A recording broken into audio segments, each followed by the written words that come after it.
Mountain Roundup has been a very unique exercise with us working with the German Air Force. They've been providing us with some good air support. The German JTACs have been very professional.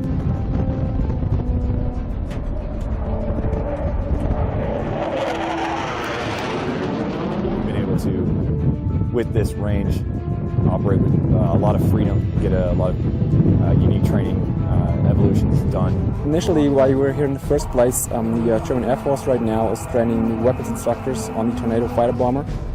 And part of that is also the training in a more or less complex close air support environment.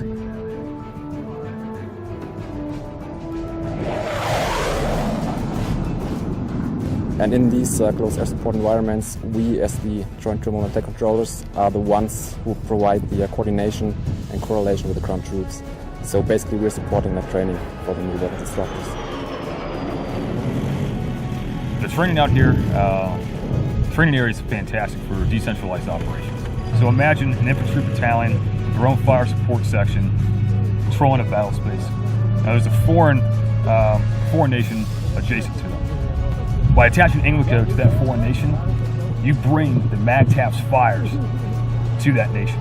We can enhance an entire battalion's fire support capability by bringing Joint Allied Coalition aircraft in addition to our indirect fire assets. And that's how we really find ourselves operating in a joint environment.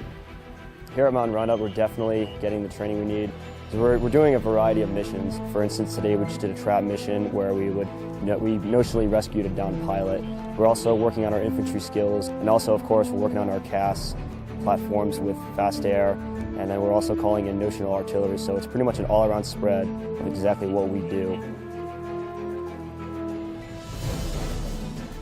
There shouldn't be any problem with American, French, British aircraft helping out Spanish, German, Dutch ground troops, and that's working out pretty well. And that's basically one of the reasons we're going for these joint exercises.